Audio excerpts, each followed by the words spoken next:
in the process of that recovering and restoration of health.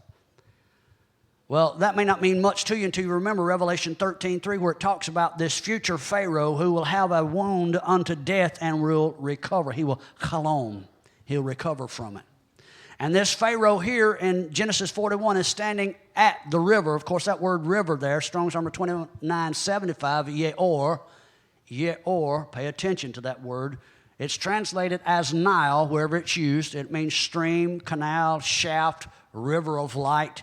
Did you know light is extremely important because it is a euphemistic term used to represent the word of Yahweh, which is a light of Yahweh, which introduces seed into the womb. Are y'all with me? It's ironic that this Pharaoh in Genesis 41 and the last day Pharaohs are both seen at the end of time. Miketz, becoming strong, both recovering by the river of light. Now let's look at the figures that are in this dream. You have, first of all, the cows. We've already talked about both the fat flesh and the lean flesh, but these cows literally depict the gods that, or at least some of the pantheon of gods that Egypt embraced. And in this instance, it represents Hathor and Isis, who were considered two different names, same God. Just like in the Torah, you have Ishtar being referred to as a god. She's also known as Diana. She's also known as Liberty. We have a statue to her outside New York City, the Statue of Liberty. It's nothing less than the statue of Diana, also known as Ishtar. Are you hearing me? Which beckons all of the nations to her. Oh, say it ain't so. This god was considered the goddess of the dead. Dead here means more than just those individuals who have departed life. It's referring to the Nephilim, those that have the ability to pass from the underworld into the living realm. Did you hear me? I don't believe that can happen. Well, Yeshua said in Matthew 24:37, it's going to happen just like it did in Noah's day. All right. She stands behind the great god of the underworld known as Osiris. She is considered the mother of Messiah. Osiris was considered Messiah, the deliverer. So she's the mother of Messiah. She was also the virgin mother because she births not only Messiah, but all the others. Did you hear me?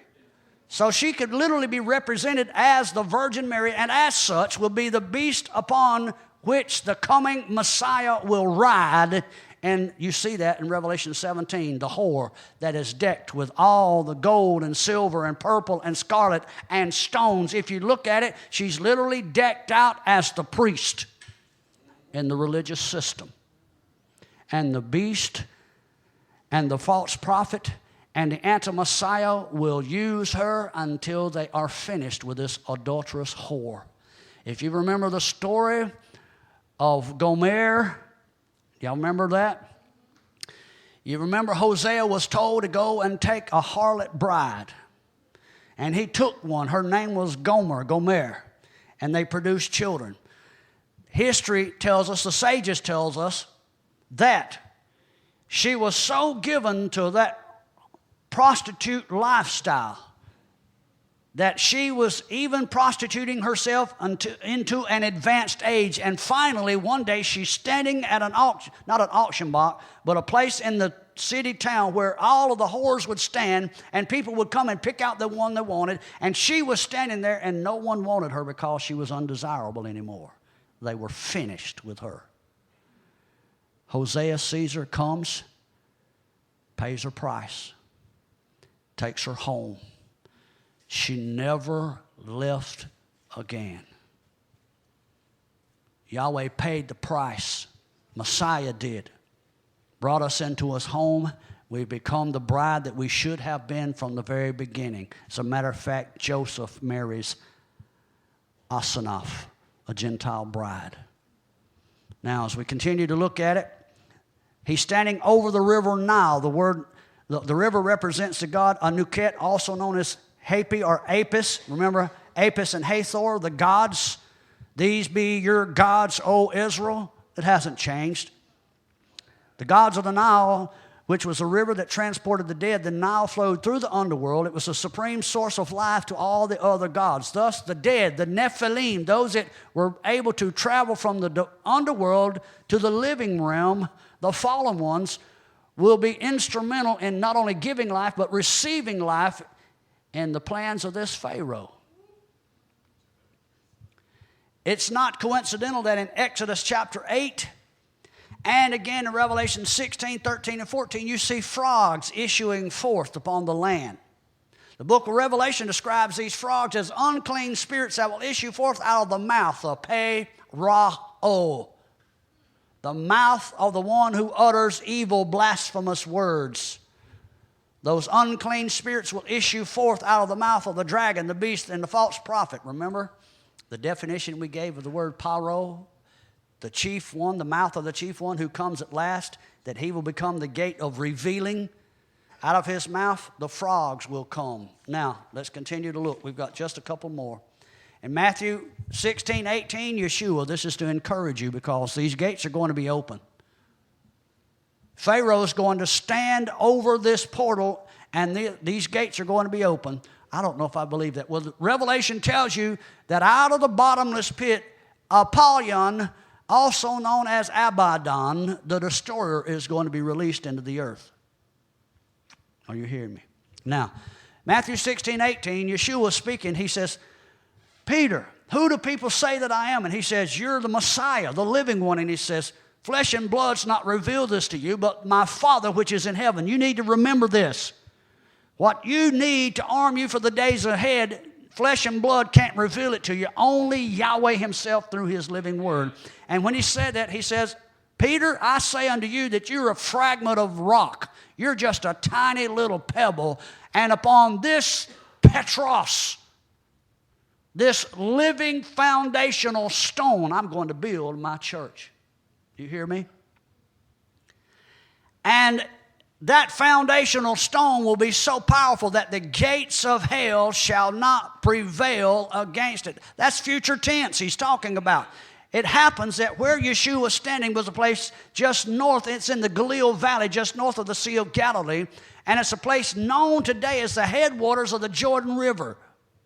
It's where the Jordan River issues up out of the bowels of the earth, and it's called Banyas, also called Panyas, after the god Pan, the god of the underworld. And they say that it's a gateway, and this was known in Yeshua's day, and prior to Yeshua, it was the gateway where all of the gods came forth. It was like an elevator, if you will.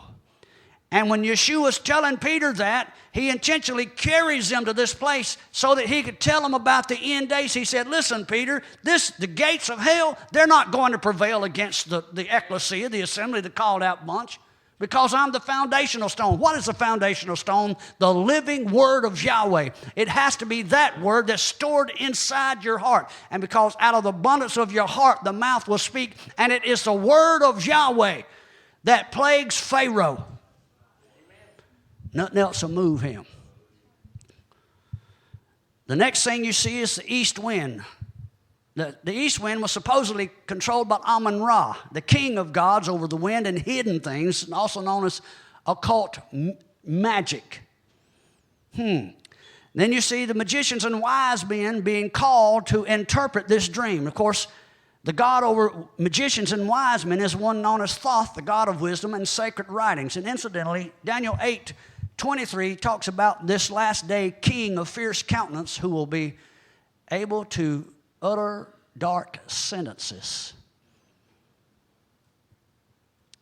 He will have all of the wisdom of the ages, and the world will sit spellbound, literally, captivated by what issues forth out of this Pe-Ra-O, the mouth of this blasphemous one that will produce seed. These gods are being unleashed in combinations that you see in the book of Revelation. You see it in Daniel and Zechariah. You see it in a number of different places. During the great plagues in the book of Revelation, from the seas and rivers that turned to blood to great plagues upon man, horrors of darkness, scorching sun, massive earthquakes, canals and channels opening in the earth, unleashing those that have been held in chains of darkness underneath the earth for the judgment of that day. If you read that, it looks as if it's saying there in Jude that they're being held so that they can be judged. That's not what it's saying. It's saying that they're being unleashed, they're being held to the last day so that they could be used to implement the judgment of Yahweh. These fallen ones are tools that Yahweh is going to use to judge the earth. And where does judgment begin? The house of Yah first. There's a confluence of religions, also known as the one world religious system, that you're going to see in the last days. Another sign of this end time. Pharaoh is seen here consulting the virgin mother of gods, who also consorts with the dead ones while standing by this river. He becomes a conduit. The word stood there, amad, means to stand, to present oneself, to be appointed by, to be a servant of, to be ordained by, to come on the scene, to minister to be set over. Now, Egyptian mythology states that Hapus, Ptah, and the other gods were called in Egyptian a three-letter word. In English, it's NTR. I guess it would be pronounced niter or enter. My goodness, enter would probably be apropos here because it's translated as guardian and watcher, thus explaining the Hebrew word for river, yeor, which means a canal, an ear, a city, a place for the watchers to enter into the earth. In Eden, once ensnared by the serpent through his sexual devices, Adam and Eve were in bondage 430 years. You'll find that you and I are in that same bondage. Last night we talked about it. From Adam until the coming of the Messiah was somewhere around 4,030 years. You can see 430 in the middle of that 4,030. The number 430 represents the Torah, the law, and the testimony, and the completion of divine order. It is the same law that the enemy uses to accuse you with until the deliverer, Messiah, Moshe, from whom the water is drawn, arrives. This sexual bondage, listen to me, opened up the gates to the serpent seed in Eden and will do so again.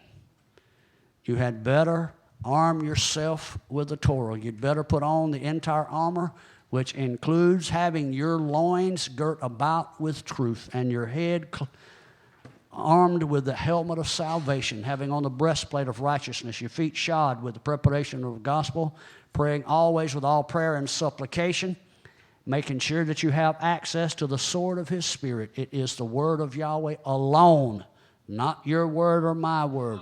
Not your religious traditions, not your cloacal sayings, not your famous cliches. It is a word alone which will plague Pharaoh and make him let you go. Hope you've enjoyed this teaching. Thanks for listening. Shalom Aleichem.